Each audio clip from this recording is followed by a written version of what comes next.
Randy with SCM Jobs, Transition Tools, Jack Quinn Solutions, and all the other brands that we represent.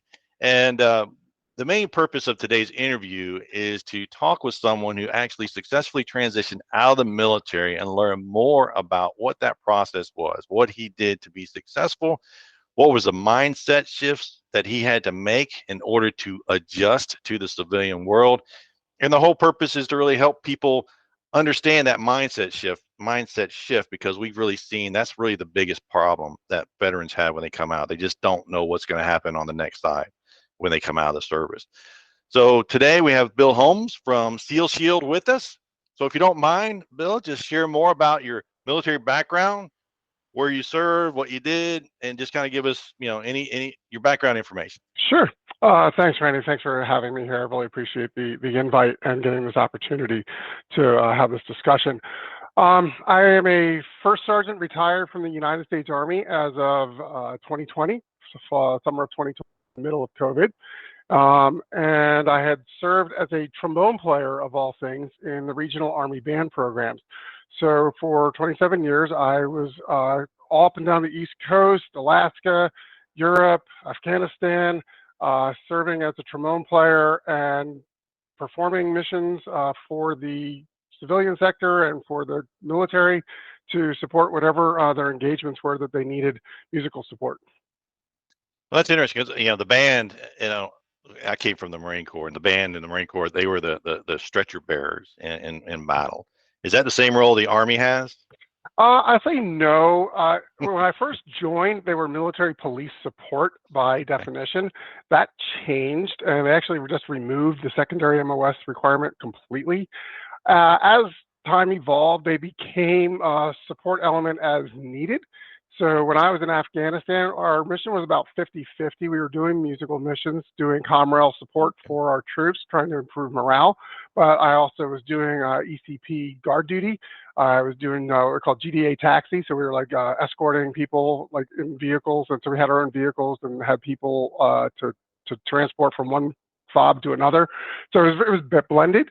I would say during the surges earlier before I deployed, a lot of those bands were doing nothing but support, doing the burn pits and nothing musical related. Some never even brought their instruments on their deployment at all. So it varied. I think as time went on, a lot of the senior leaders recognized the value that music has for improving morale and having community relations with your local the people that you're like occupying their space. Same thing in Europe. Sometimes we would tour through parts of Europe where the Army had done maneuvers, and it was kind of either a hey, we're going to be here pretty soon, we hope you don't mind, or an apology for having shown up. But it really worked out great. Back then, the general really knew how to leverage the band in Europe, and we had a great time doing that kind of outreach and getting to see a lot of people. I've had instances where I played STEM right next to a Russian Army band. Oh, wow. And it's just really kind of cool because you just get to be that bridge for the military and kind of that soft power. I just wanted to mention that because when somebody were to hear trombone player, they may say, "Oh, that guy was just a band." It's like, no, the band does a lot more than just participate and play an instrument. There's a lot more involved in that. Yeah, let me touch on it really quickly. We're a self-supporting unit. Well, they are self-supporting units. So you do your own operations, HR, training, supply. All of that stuff is done by MOS musicians. So they have to keep learning new MOS traits to be able to be a self-functioning company. And so you actually get a lot of broad experience across what other Army MOSs are, and that improves your marketability outside of the musical space. When you retire, if you're not going into trying to be an orchestral musician, you need to tap into those skills versus the musical skill. That actually leads perfectly into the next question: is what motivated you to transition out of the service, and why did you decide supply chain?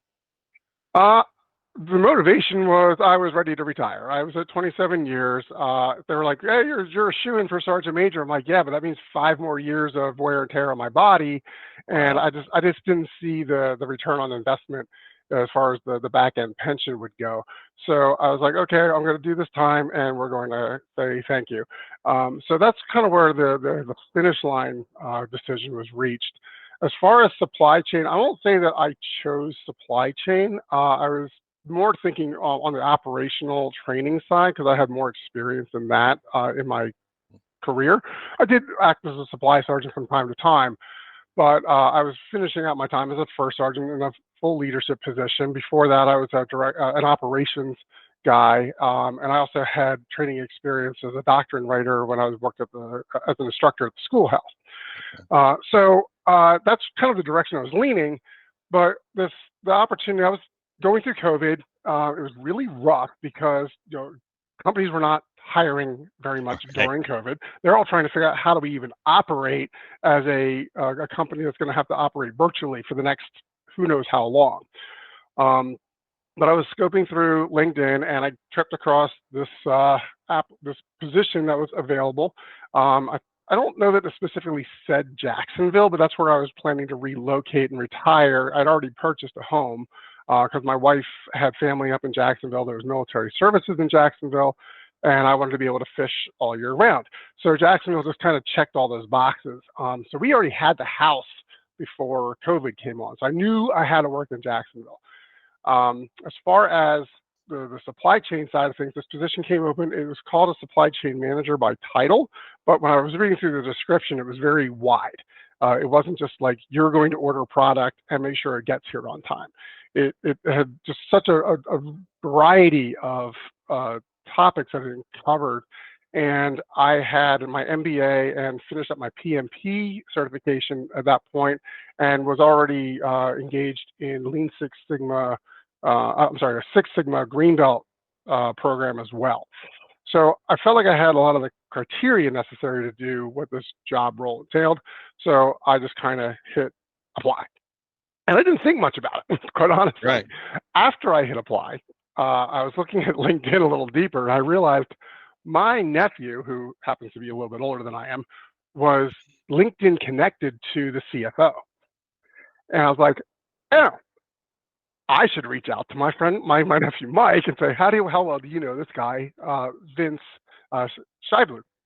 And he's like, we're kind of buddies. We go back to college. I was like, okay, cool. I just applied to a position at his company. He's like, oh, well, send me your resume. I'll shoot it to him. So I do that. He's like, hey, by the way, Vince's birthday is like in 2 days. So here's his phone number. Send him a text and say happy birthday. I was like, cool. I'm going to do that too. So I do that. And then like 2 months goes by.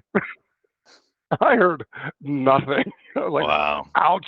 So that was in the back of my head. I'm like, okay, this networking thing isn't quite as powerful as I thought from what I've been hearing. But contrary to that, 2 months later, thankfully, my nephew Mike was like, hey, did you ever hear from Vince? I was like, no, I didn't. He's like, send me your resume again, because I was about 30 at that point. And he sends it to Vince. And like the next day, I get a phone call. I was like, like, what was the difference, right? So something internally happened on the Seal Shield side where they were going through candidates and they had kind of flushed them all out to the point where they're like, there's no good candidates, and they refused to just hire somebody. So when my resume came across my now boss's desk, he saw that I didn't have the supply chain experience that I wanted, that he wanted, but he saw gobs of leadership. He saw a high level of integrity, someone that gets things done. And he's like, I can teach this guy supply chain. I need someone that will help culture and create that culture of getting things done, finishing the job, taking leadership responsibilities within the organization and driving that type of mentality. And this is like what he was telling me in interviews. Like, this is what I need you to be doing. I was like, okay, let's do it. So that's how I kind of landed the role. I'll tell you, the salary was not where I had my head of what I'm worth. Okay. And I talked to my wife about that. I said, well, thankfully this is work from home, so I'm not gonna be putting wear and tear on the car. They're gonna set me up with some of the equipment I need to do the work from home job, monitors and the laptop, of course. So I was like, the upfront investment for me was okay. I was going to be saving money in places because I'm not going to have these commuting costs. And I said, it's a small company, so there should be opportunity for me to work my way up. And she's like, okay, let's do it. So I took the position and had a really big win in the first 6 months. I think that's like a skill, a thing to do, is chalk up small wins early so that they go, this person is valuable. We want to keep this person. How do we retain that talent and keep encouraging the behavior? So over I can get more into the actual story what those wins were, but I got promoted. So I got promoted to senior manager. And then over the course of time, we had some, I'll say, attrition. Some people just left voluntarily. We lost a couple people. And then the company's finances were a little stagnant for a bit, so promotions just kind of stopped. But about, I guess it's now 2 months ago, my boss and we had a conversation, and now I'm the director of supply chain. So, it's been a very good success story. I love the company. I love the products that we make because our products are in the infection control market. So everything that we do helps reduce hospital-acquired infections, and across other industries as well. If you're ever going to a Panera and you see there's like a screen protector on all of their kiosk devices, we make those here in Jacksonville. And that's your company called Seal Shield, is that right? Yeah, there's three primary products we do: waterproof, washable keyboards and mice. You can put these things in a dishwasher. Some of them are IP68 waterproof. You can also hit them with hospital grade detergents, and over and over and over, the letters won't degrade over time. So they withstand the rigor of hospital disinfection protocol. We also manufacture screen protectors. These screen protectors are really cool. They are bespoke, so we cut them to order for each customer with our product, and they are antimicrobial and also withstand UV light. So when you have a EKG that has a touch screen on it, this product is on top of that. So when they're cleaning those touch screens, the product's cleaning itself, and then when they're spraying it, they're not degrading the $10,000, $20,000 piece of medical equipment, because ours is actually helping prevent that wear and tear. And then the last piece that we're in is the UVC disinfection space. So we have two products. One is, I say, customer facing. The other one is more back office. You put your product into like a cell phone or a tablet into our box. It uses UVC light, and it kills 99.9 logarithmic to the 5 of all germs on it. So all these products are really, really cool in the infection prevention business, and it's a great market to feel that you're helping reduce hospital-acquired infections and infections in general. And I just wanted to mention that because everyone listening is either in the military, former military, and they absolutely have a need for your product. And I hear medical device and bacterial infection, but I also think motor T, automotive, garage, protecting from greasy fingers and all those other things. So for anyone that's listening to our interview and you have an opportunity to work with Seal Shield, Bill's company, definitely reach out to him and learn more about the product, so that we can have, opportunities to share, networking. We're networking massively right here because everyone listening, they're going to say, oh yeah, we can use that product. And we're kind of going into the end of the fiscal year, the government spending, where they're trying to spend money. And we do have a product with a CAC reader on it. So. Oh, good. And you got a GSA schedule? We're not, unfortunately. Oh, okay. But we'll figure something out, I'm sure. Oh yeah. And now I want to go back to the story you were sharing with, because there were several learning points I think that people need to note. And I'll go and wrote down like education, certification, LinkedIn, networking, expectations, and just leadership being all that. So when you think about you had an MBA and had a PMP and we're working on other certifications, how much did education or certification play a part in them seeing the value in you as you're coming out of the service? Right. I think I don't know that I can actually answer that in what they're seeing, but from my perspective, when I'm looking at a job opportunity and I'm sitting there going, I know I have these credentials, I don't care what the requirements are. I can just apply because I've got enough here to say I'm qualified for this. And you're not going to second guess, how do I sell myself to convince them that I'm worthy? That's like, you've already checked those boxes. And does that education necessarily mean that you're smarter than the next person. I don't think so. It's what it demonstrates is your ability to have the discipline to go after something and complete it. So you're talking about from start to finish a project that's challenging, right? And it does also say that you have writing and literacy skills that are probably going to translate well when you're facing customers and having email exchanges and trying to communicate. I'll tell you, I deal with vendors in Asia often. Their English is quite good, but I am very careful about how I write emails to them to ensure I'm not using jargon and euphemisms that would not be familiar and wouldn't land with them as from an understanding standpoint. So you have to understand who is your audience that you're speaking to. So I think the credentials are they're good confidence builders. And it does open up more opportunities. I mean, if the position says I need an undergrad and I've got my MBA, cool, right? Now they might look at you and say, well, you're overqualified for this, and you might be discounted on the reverse side. But I would say go after some type of credential. Even if I have PMP, the supply chain credentials, if you're specifically looking for supply chain, I would say go get them, because you're now differentiating yourself from someone else. Okay. If they have filters running and they're looking for certain criteria, either in LinkedIn as recruiters go searching, you're going to pop up on that list. If you don't have it, you're just another ant in the pile.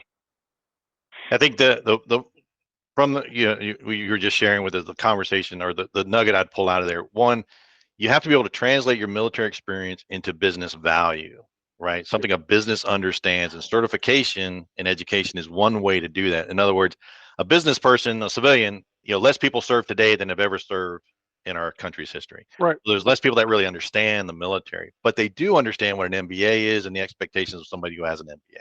They do understand what a PMP is and the expectation of somebody that has a PMP. And the CPSM, the Certified Professional Supply Management, which is one of the certifications we help people earn, again, it's something they understand. It's like, okay, this person has met that standard, which is understood, accepted, and valuable in the military, in the business world, and they can translate that. And then the other point you mentioned, communication skills, the ability to communicate in a way without jargon, military jargon, and all those things that military people tend to do. We come out and we're just barfing out acronyms left and right, and blah blah blah.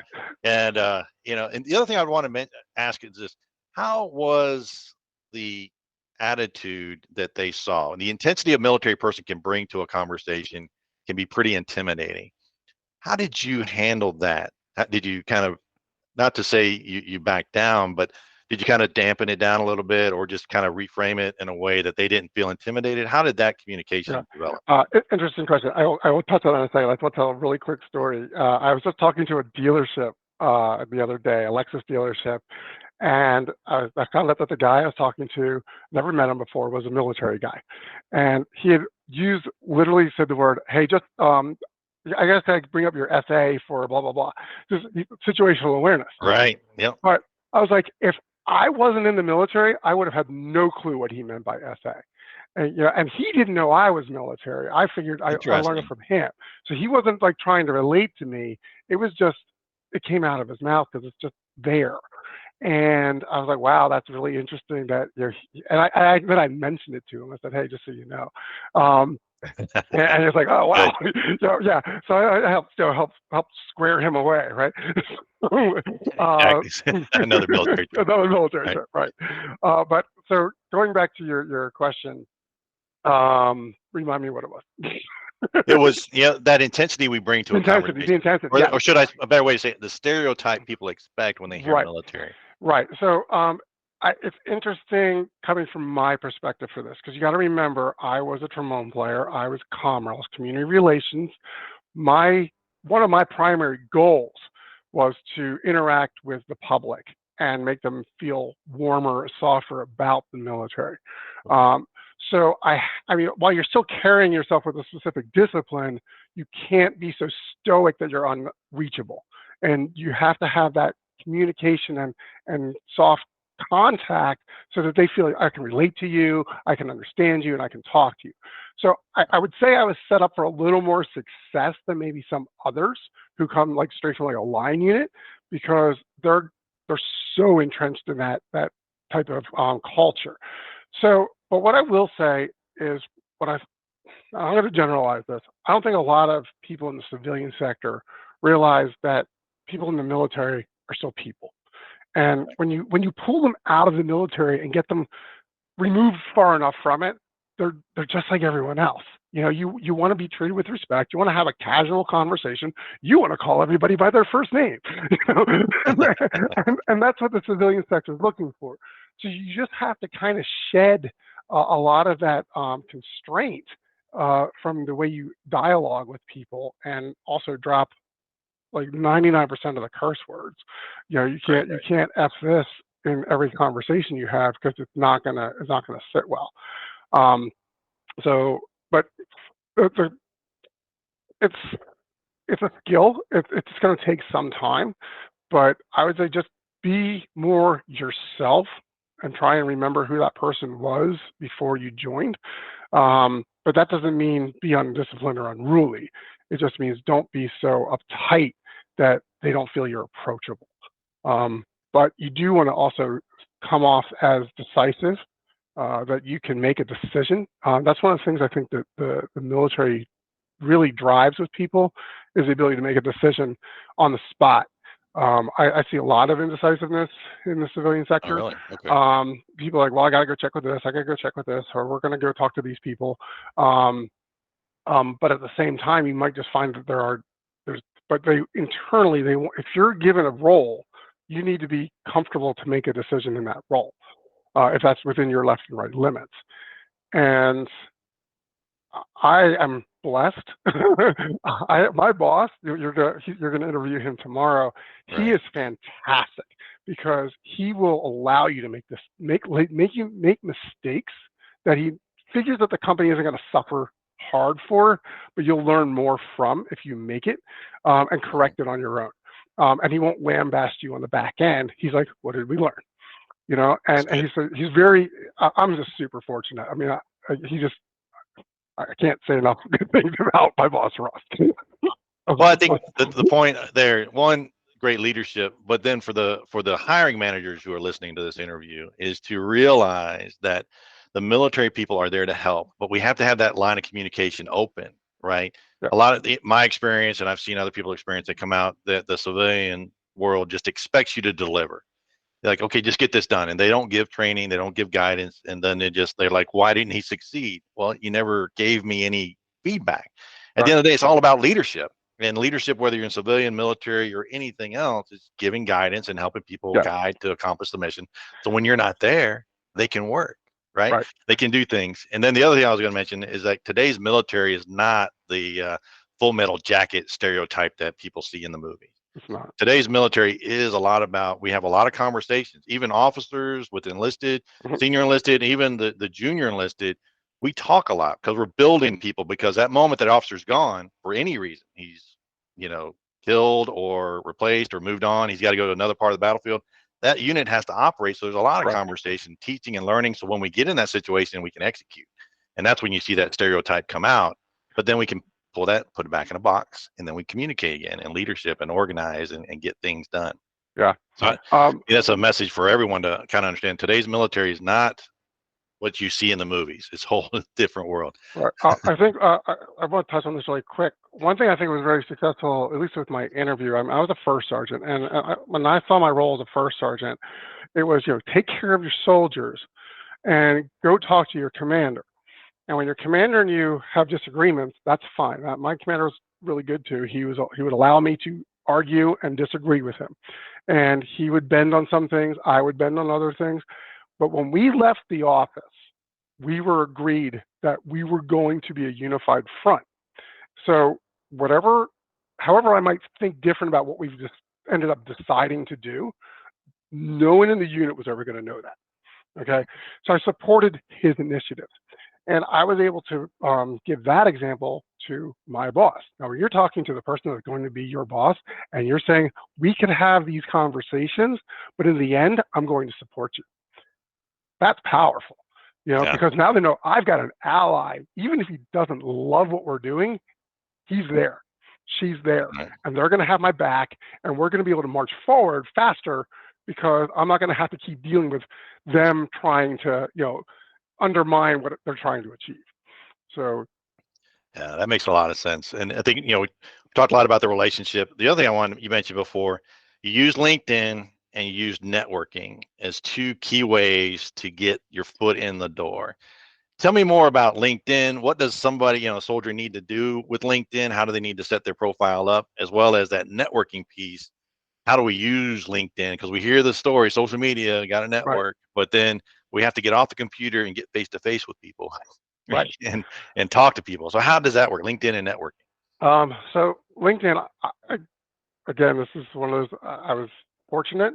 In 2000, when LinkedIn first came online, about that time frame, I had a break-in service, and I worked for an outplacement agency called Lee Hecht Harrison. They worked for a DECO subsidiary of the DECO, and so they helped when corporations downsized. They placed those people that were let go and helped them find new positions. So I had a very entry-level role in that. I was typing a lot of resumes, but they're like, "Hey, Bill, you need to create a LinkedIn profile today." I was like, "Okay, what is this?" And so I did. I actually have the advantage that my LinkedIn profile is /Bill Holmes, like Oh, the nice. first guy, right? And so from that point on, I was already building on my LinkedIn connections, and I was a little bit specific, targeted about who I allowed into my network initially. So I was like, I didn't want a lot of people I didn't think were going to be supportive of what my goals were, because I didn't want it to become such a noise channel and so wide that I couldn't rely on, I know this person. And so I was very specific about that. Now, as I've grown and I'm networking more, I'm like, okay, I need to pull more people in, because you want those resource connections to other people, and you find out you know this person because they know that person, right? So I would say, don't do what I did, and just accept everyone that you know. I wouldn't go. I get a lot of reach outs from like random cold call reach outs. I'm like, no, I am not accepting that, because I need to know who you are. But so LinkedIn, but fill in all the profile details. Get everything filled in. Like, you should be able to look at your profile and it's basically your resume. Okay. Right. Really line it out. And so that when someone, because believe me, if you're getting to the point of having an interview, they're looking at your LinkedIn profile. Yes, And they its are. completeness speaks something of you. Again, did you complete a task, or do you half do it and it's got gaps in it? So I would say finish the profile, get it all up to speed, and then do some LinkedIn learning. Especially if you're coming out of the military, you usually get a free year of Correct. LinkedIn Premium. Take advantage of it, do some learning, throw some classes on there that are related to whatever it is you're looking for. That shows that you're still growing and learning, and that is also a positive thing for people to reflect upon when they look at your profile. And just so people know, LinkedIn Learning is the learning modules within LinkedIn. They give all kinds of classes in management, supply chain management, all these different classes to help build your skills. For someone who may not, like, what's LinkedIn Learning? LinkedIn Learning is the university of LinkedIn that has all kinds of training and stuff Right. inside it. And I'll say, I don't know if this applies to the CSPM, CPSM. CPSM. But for my PMP, I actually have completed all of my continuing education units, which is like 60 hours of learning, twice on LinkedIn Learning now. So it's really beneficial, at least if you have those types of certifications, to keep your CEUs up. You can knock it out for free.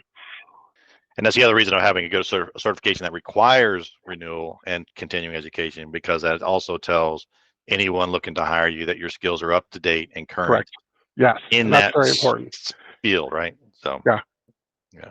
So let's talk about networking, because you used LinkedIn. You identified your nephew who was older than you, but then you reached out to him who in then turned reached out to the hiring manager to make that personal connection. The point for this question is really to let people know that activity doesn't necessarily equal productivity. It's the correct activity that equals the result you're trying to get. So networking identifies people, but then LinkedIn should identify people you physically know, personally know, Right. that connect you to that person. Yes. Can you share more about how that worked? So in that instance, my nephew lives in Ponte Vedra Beach, which is here near Jacksonville, and it just so happened that he was, connected to the CFO, not my boss. My boss is now the COO. But they, it was the only person I had a connection through to the company, and so I leveraged that. I tried it. I did it as well. I was looking at openings at CSX back then, Okay. and I found connections to CSX. I got some interesting feedback from people that worked at CSX about I'm not gonna. It was just interesting, So it kind of like dead ended because of the feedback I was receiving at that time. And it's a powerful tool though, because think about it. Are you going to take the referral for a plumber from your neighbor who just had plumbing work done, or are you going to go through Google search and Yelp, whatever it is, the Yellow Pages, and say, oh, that plumber looks okay? You're going to take the referral. Absolutely. So that's the same thing as what networking is. Even if they don't really know you or know the hiring manager directly, but they work at that corporation, at least somebody's vouching for you. They're Right. at least pull that. Give me that extra resume over here. I just want to take a look at this. For this person because they said something good about you. You're never going to go wrong having that network connection. I was just at a Vets on Tap networking session last night. Mm-hmm. And I mean, am I looking for a job? No. And ironically enough, usually when I go to those, like 50% of the people there are looking for work. And Right. of the 20 people that were there, one was. So it really just became a business networking group last night, which was interesting. Perfect. So you're not like talking to the people that are transitioning so much as we were like doing more business relationships, but those business relationships strengthen our ability to network for the broader military community in the Right. future. Because now I know those other companies and what they're doing. So if some other veteran comes to me, I know them. So it actually, it wasn't like a bad thing, right? So it's important to go out to those types of things too. Find those local networking groups. Doesn't have to be veteran based. They're a good starting point, but then find out about other groups.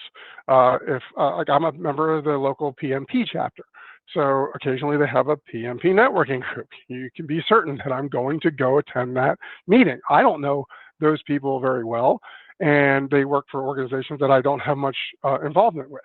So it's important for me to get that expansion of my network so I understand who they are and what they do and what they bring to the table, and where there's possible synergies, if you will. Yeah. Oh, I was going to say with that, you mentioned local networking events, Mhm. and what the point for people to understand there is you need to plan to transition out. For example, Bill planned to go to Jacksonville, so he started networking in Jacksonville. So Right. you have to think beyond. If you're 12 months out, you're in time. If you're 6 months out, it's late. So 2-3 years out, you need to think. Even if you're in your first 4-year enlistment, you need to think, what happens after 4 years? Where do I want to go? Do I want to come back home? Do I want to go to the East Coast, West Coast? Do I Yep. want to explore the world? You have to think beyond and then start to build a network in those areas. If you get married, where your wife goes, maybe you have to build networking there. Then when you on leave, at home for Christmas, get to those networking business events and really do this. And it's a proactive effort so that people get to know you. Otherwise, you end up getting out of service. You got a great resume, but nobody knows you. All they know is it's a piece of paper. And then you can build that relationship. And that's one of the things we help do. And one of the reasons we connected with SDM Jobs is we translate that connection between military to the civilian world. And as I tell people, it's like, I'm going to put my name on you. So the first conversation is just getting to know you. We're not even ready to talk about a job yet. We just got to talk about you, who you are, who I am. So when I stamp my name and said, hey, Joe Smith is the guy I want to recommend to you, they're going to be, okay, Randy's at least knows this guy, to do that. And when you think of networking, don't think of each person as like they have no value because they're not hiring. You got to get out of the mindset or thinking I'm going to ask this person for a job the first time I meet them. You know, it's not what it is. You have to just develop the relationship, get them to know you, trust you, understand who you are, and then it'll happen. But you have to be patient. You have to be patient. You can't try and force networking to pay off in a week. It just won't. No, and not at all. Not at all. A week, Yeah, no, yeah. I mean, it's like a ridiculous. month, 3 months. Month, 3 months. Yeah, you're still. Yeah, you. It takes That a goes to the lot of point. time.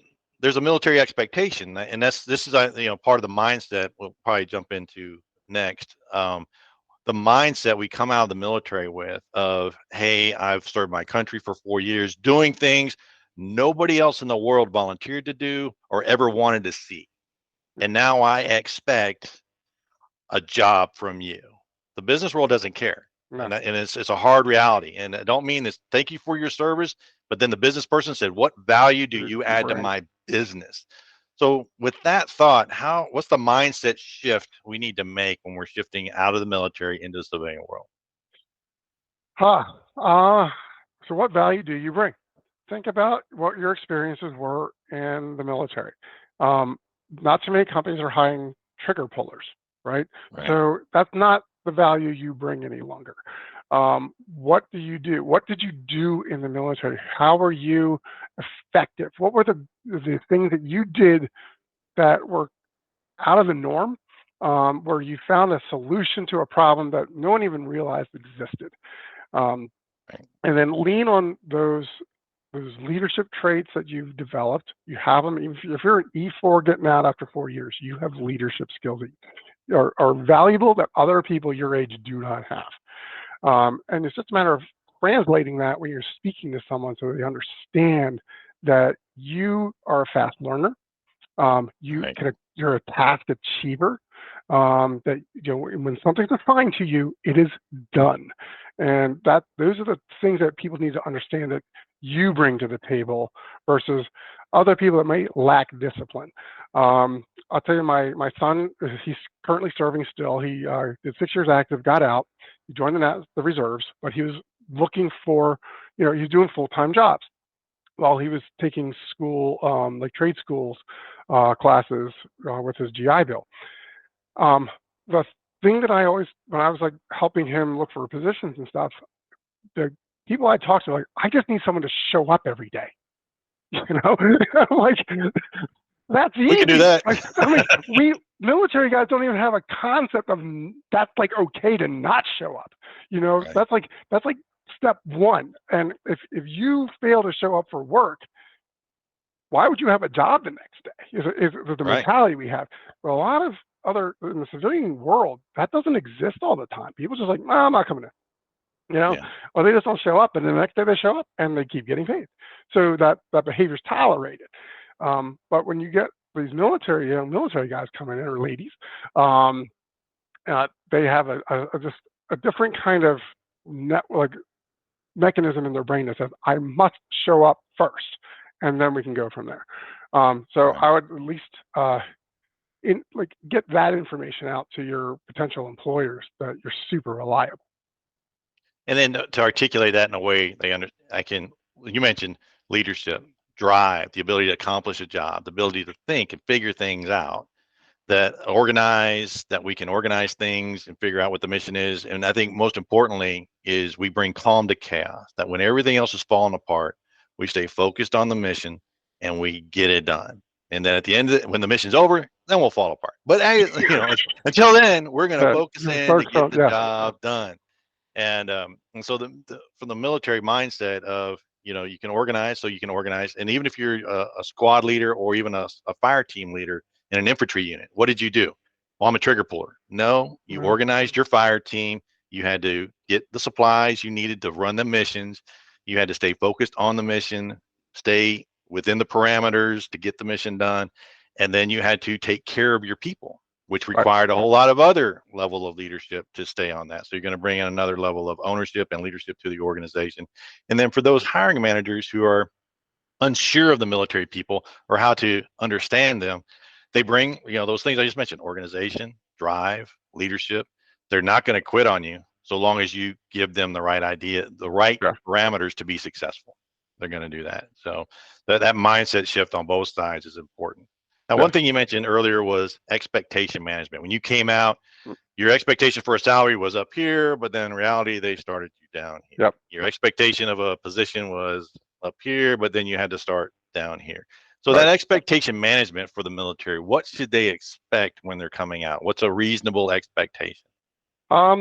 I think you need to be a little bit humble. Understand that you do lack certain skills, but you're a fast learner.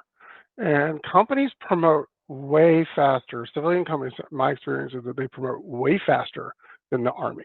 They don't have like a necessarily a structured tier where you have to accomplish these things. It can be just like after a couple of months, like, you know what, you did great, you're promoted. You know, Right. and there's no requirement to hit some kind of schooling class date or anything like that. There's no time in service. It's just like, yeah, you're ready, let's do it.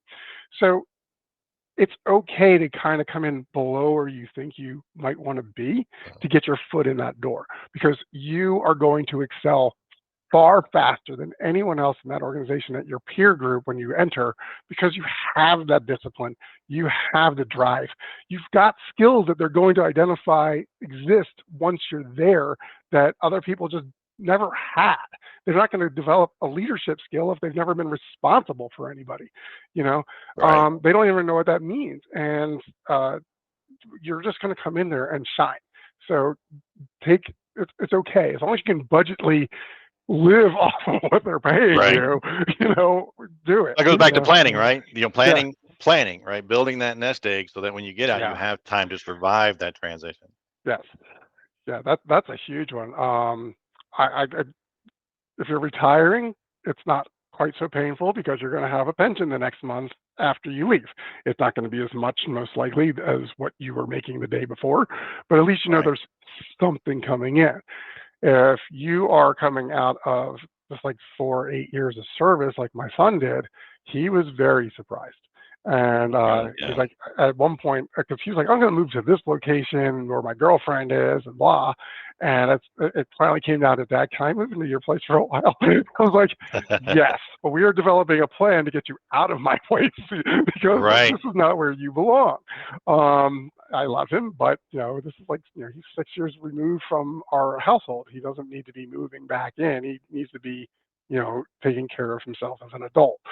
Um, so yeah, financial plan, I would say you probably need minimum of 3 months of survivable cash flow without an income. Right. 6 would be preferred, but that's asking a lot.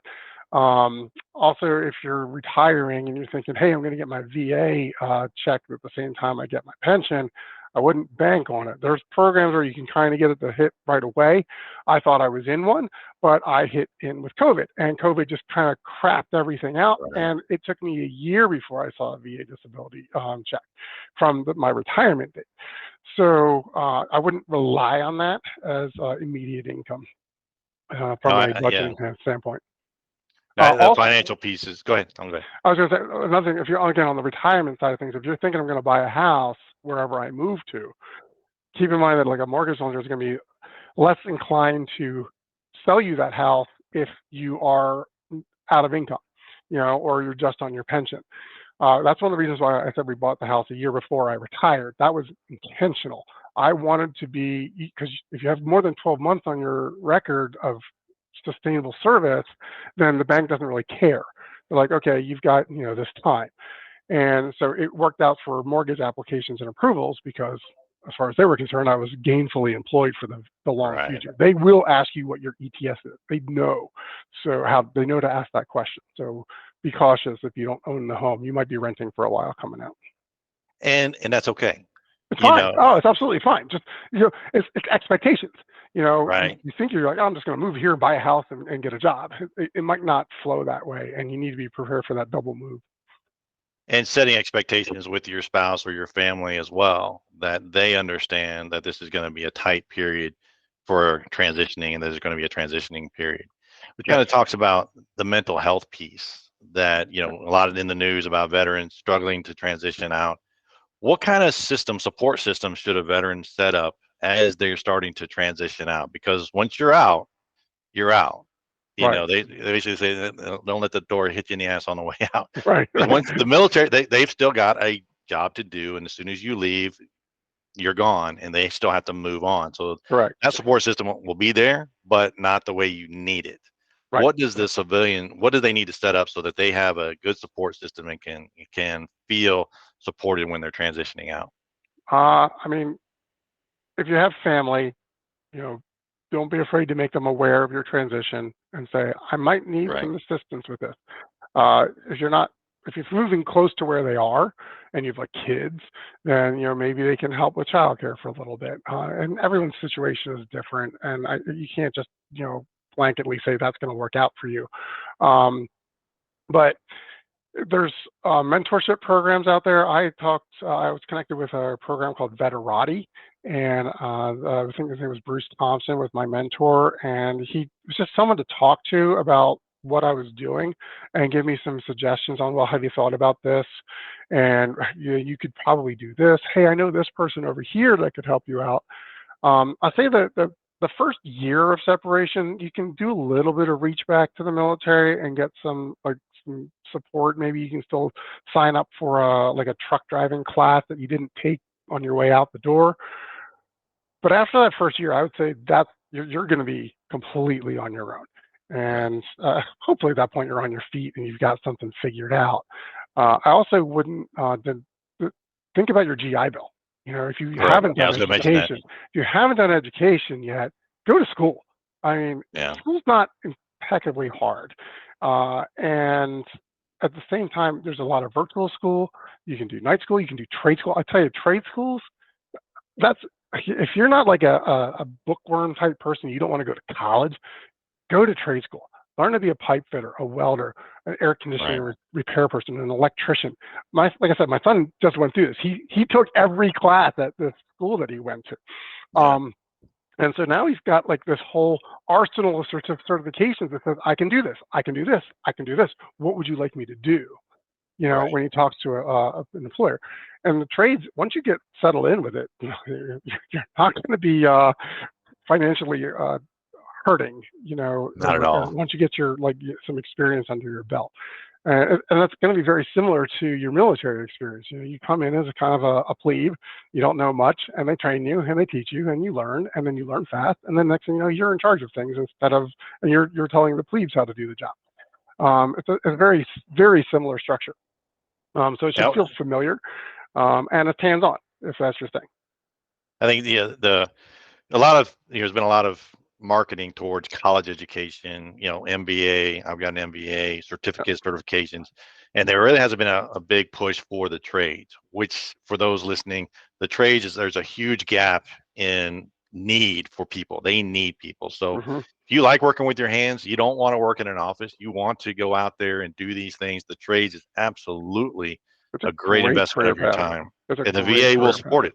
Your education benefits, Yep. they have a VR&E, which is Veterans Readiness and Employability, which is a different program other than your tuition at your VA GI Bill. That's separate funding. So even if you got your college degree and you're like, okay, now what? There's other money available, resources available for you to get those tech degrees Yes. and tech options. And they need people. They need people They do. desperately. They do. Yeah, I totally go after that. And the schools are faster, quite honestly. You know, you'll be done Yeah. a course in a couple months, and then you're on your Oh, yeah. way. Yeah. He was working and doing the school at night, so he was like Yeah. double dipping. He was making money and making GI Bill money. And I mean, he was kind of a little drained physically and energy wise because he's just like constantly working and going to school. Yeah. What else you But got to that's do? what you got to do. You're young. You can knock Exactly. it out. You know, it's not permanent. And you know, you do what you got to do, and then you'll reap the benefits of that, you know, for years to come. So kind of we're coming to the end of our time. And one of Yeah. the points you mentioned before when you get started with the company is to start noting those wins. And Yes. what I wrote down was we need to be humble, but at the same time, self-promote. Make sure that our accomplishments aren't overlooked, Hmm. throughout that. Can you kind of share with that? How did you identify your wins to make sure they were noted without being arrogant or conceited? Right.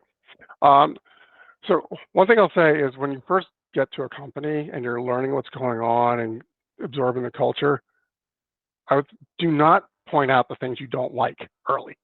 You know, you don't want to be that guy or person or lady.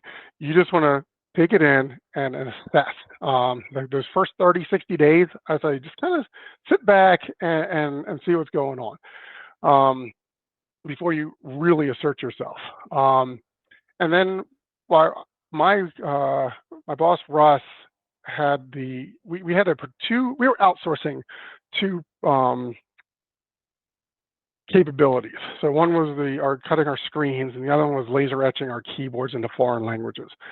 And so the first thing he said to me, he's like, I need you to do the cost analysis on how much does it cost for us to do this outsourcing? How much would it cost for us to do it insourcing? And where's the break even? How much do we have to produce for us to have paid for us to do it internally? So I did the analysis on it. And I think the first win was just the fact that I was able to successfully, find the numbers in our enterprise resource program, or ERP, and collect the data and present it in a visual way that the C-suite was able to understand. And they said, okay, cool. We think we can achieve those numbers of production. Let's do it. Go do it. And I was like, you mean me? Like, yeah. And now what? So it went from an analysis analyst in like the first month or two to a project manager and hiring manager and facility coordinator to find the equipment, get the people, get the space, and put it all together. And I was given like a 4-month timeline to say, you should be able to accomplish all these things in 4 months. Here's your budget, go. And so I started, just cranking. My boss, trust but verify. He was making sure I was on target, doing the things that he expected to be getting done, kept briefing him on what activities I was doing. And the goal was to have our first product shipped before the end of that year, and success on like December 27th, I think it was, we shipped our first product. So that was a huge win. It was like, Bill can do these things. So that was the big success for me. And then that actually set us up because we were using a third-party warehouse to do our pick, pack, and ship operation. And they were not doing a very good job for us at the time. There's a lot of mistakes being shipped out. Customers were complaining. We were spending a lot of time dealing with customer remediation and getting them, made whole. We were losing money on shipping because of the mistakes. And the general concept was, we can do this better. And we put the numbers together again for setting up our own warehouse, hiring our own people, getting our own equipment, getting the racks. And in about a 15-minute conversation, Russ presented that to the C-suite, and they said, okay, for a multi-million-dollar project. It's like 15 minutes. Nice. That was because we had already established that we can do these things. We had the wins in our back pocket. And so now we have this fully operational warehouse that we stood up last year. And our production is fantastic. Our shipping accuracy is through the roof. We've had people come into our warehouse and say, why don't you just become a 3PL warehouse? Because you're doing it better than 3PL. Right. Like, well, that's not a terrible idea, I guess. It's an alternate revenue stream, maybe. Exactly. So, we'll see where that ends up going. But it's not our core competency for sure. But we do what we're doing very well.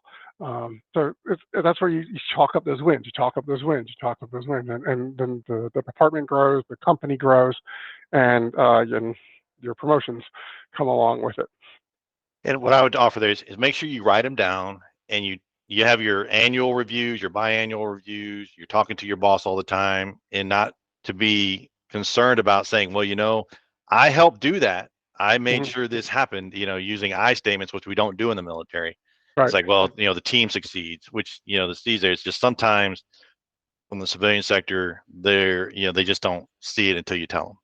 And, you're getting stuff done. And so you got to make sure that stuff's in your evaluation, as well as you need to make sure that they recognize that. Right. And I'll say, when I was like with NCOERs, I was writing NCOERs, I had my own NCOER. When I did things or achievements occurred, I always had like a little notepad that I just had in like Outlook. And when something happened, I just threw it down on there. So I was keeping track of all those things. So even if I didn't have quarterly counselings, which I rarely had my quarterly counselings, when it came time for someone to write my NCOER, which was half the time me. You know, Right. like, Yeah. unfortunately, it's a reality we face. You already had a log of those things. But on top of that, day to day, as you're doing things, even if they're small subtasks of a bigger picture task, I would CC my boss or send him an update. And so they just have visibility of what you're doing. If you're going to work Right. under a rock, then you can expect to feel like you've got a rock on top of you, right? I like that. That's good. But visibility, just be Yep. public about it. I'm not saying brag about it. Just make sure people are aware of the things that you've done. Right. And then look for opportunities for cross department type work.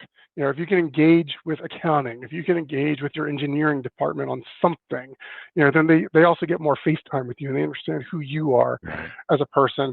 And then you develop a reputation as being someone that has value in the Right. organization. Like, okay, Bill is a person we should talk to about that. Somebody they always think about when there's a problem, they think of you as a solution, no Right. matter what the problem is. If you don't know the solution, they know you know somebody that knows the solution. Yes. And Yeah, that's be how a it works. connector. A connector. Yes, Connect. for sure. And that goes back to the networking skills and several other things we've talked about today. So, last question: what final piece of advice would you give veterans preparing for transition to civilian life? If they're like, you had like 2 minutes to tell them, you must know these things. What would be those things? Um, be patient. Be humble. Be friendly. Those and be disciplined. So, and on that, if you are completely out of the military and you are looking for a job, make your job of finding a job your full-time job. Right. Establish a schedule of how you're going to run your activities each day. Maybe the first 3 hours are job searching online. The next 2 hours are building network contacts, looking for network opportunities, and then the last 2 hours are going to those network opportunities. Setting up meetings. Just have some type of schedule. It might not be the same day, maybe it's weekly, and stick to that schedule. Remain disciplined in that search. But don't just rely on just the internet and your laptop. That's not going to get it done. You have to get out. You got to talk to people. It also makes you feel better to get out and have conversations with people. You'll learn from them. You can even just find people that are in the industry you're looking at. They might not be hiring, but say, "Hey, I'd just like to interview you for like 30 minutes and just learn about what you do." You know, kind of like what's happening right here. Right. You just have the conversation and you will learn stuff. And then you get to talk a little bit and then they're like, "Oh, I remember that guy. He was kind of cool." And then if something pops up, they're going to reach out to you. They'll think of you. They'll wonder what you're doing. You know, so you want to get yourself out there physically and not just virtually. Nice. I can appreciate that, and that's what the bottom line action. Correct action is more important than activity. So activity, you feel you're doing activity when you're on the internet applying to all these jobs, but that's not productive activity. You need to apply the job, but then the next step of networking to find people who know you, make a personal connection, and have conversations and do that. So, and then For just sure. to wrap up, let's talk a little bit more about SEAL Shield. How Sure. can people get in touch with you, and if they if they're interested in the products or just Yep. networking with your business, what's the best way for them to Okay. reach out? If you're interested in the product, it's sealshield.com. Just like my shirt, there's SEALSHIELD.com. If you want to buy some products, do reach out to me. I can probably get you a coupon code and help you out on the pricing. My email address is bill.holmes@sealshield.com, and that's Holmes with an L like Sherlock. So bill.holmes@sealshield.com. I welcome email, and I will be certain to respond. Just make sure you put something in the subject that doesn't look like you're a marketing type salesperson. Right. That's very Some of those important. get deleted quickly. Real quick. I saw you. And for those that may not be a member of the transition.tools, go to transition.tools to be a member of our newsletter, which we send out every week. So you can get more information about how to transition. Of course, transition.tools, that's what we created the newsletter for, as well as scm.jobs. scm.jobs is our website where we help connect people that want a job with employers and help specifically military people translate their military experience into civilian value. And those looking to hire people, if you want to work with the veterans, let us know. We can help you in that area as well. Bill, I really appreciate your time this afternoon, and hopefully it's valuable, and we will definitely talk again. Awesome. Thanks so much, Dr. Malden. Appreciate it, Randy. You bet. All right.